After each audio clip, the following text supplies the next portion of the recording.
¿Cuántas veces no vemos a la ventana y decimos, ¿cómo fue construido esto? Es algo increíble, ¿no? Ver las casas alrededor y decir, ¿apareció de la nada o hubo una historia? Pues claro que hubo una historia. México, el México que conocemos, empezó por ahí de 1519 para ser exactos, cuando el reinado de Moctezuma Xocoyotzin acaba. Poco tiempo después, en 1521, Cuauhtémoc, el último emperador azteca, termina también su reinado. Ese mismo año, cabe recalcar que fue la conquista de México en Tenochtitlan. En 1524 llegaron los primeros frailes misioneros. El primer obispo de México fue Fray Juan de Zumárraga, en 1528. Ya pasando 300 años, empezó la Guerra de Independencia en 1810, la cual acabó en 1821. Agustín de Iturbide fue el primer emperador de México en 1822, y poco después, en 1824, Guadalupe Victoria fue el primer presidente de México. Claro que tenía que haber una constitución o algo que nos guiara.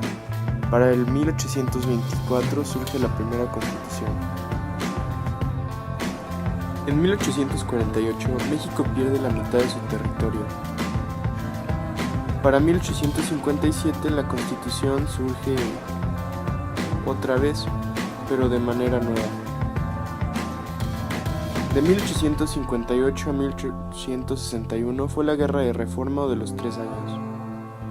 Para esto, la intervención francesa llegó de 1862 a 1866, gobernando de 1864 al 67 Maximiliano de Habsburgo, segundo emperador de México.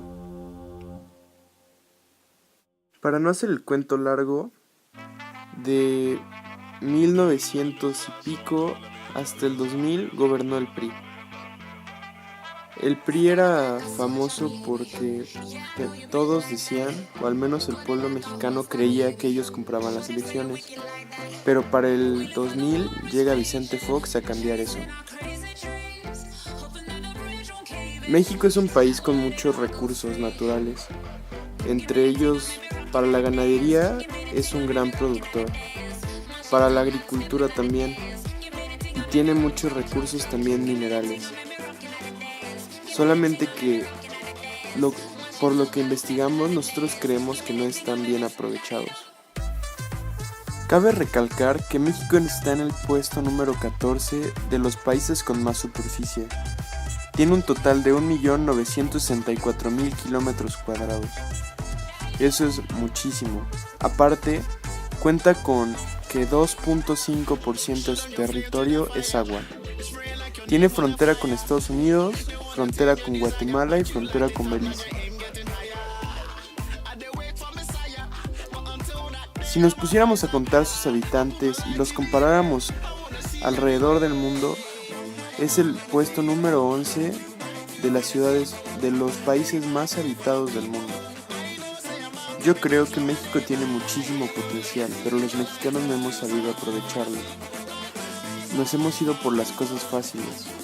Por ejemplo, si hemos tenido la oportunidad de cortar un árbol para hacer dinero y no replantarlo, lo hemos hecho en muchísimas ocasiones.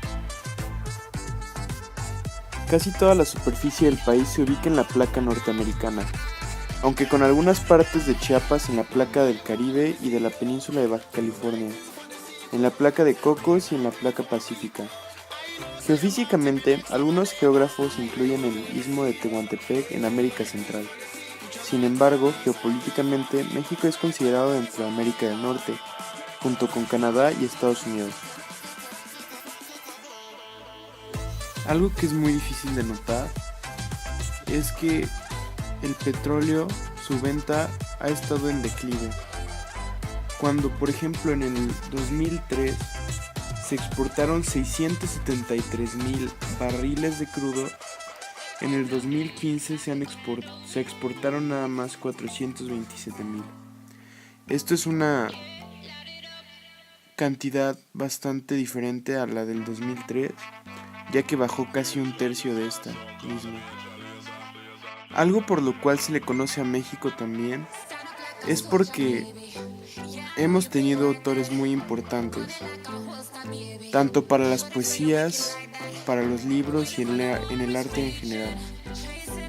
Algunas frases que dijeron dichos autores importantes, como por ejemplo Cantinflas: lo difícil lo hago de inmediato, lo imposible me tarda un poco más. Emiliano Zapata dijo: quiero morir siendo esclavo de los principios, no de los hombres. Y este mismo después dijo: si no hay justicia para el pueblo, que no haya paz para el gobierno. Otro autor que marcó la historia de México fue Octavio Paz. Algunas de sus frases fueron: la libertad no necesita alas, lo que necesita es echar raíces. O la indiferencia del mexicano hacia la muerte se nutre de su indiferencia hacia la vida. Gracias.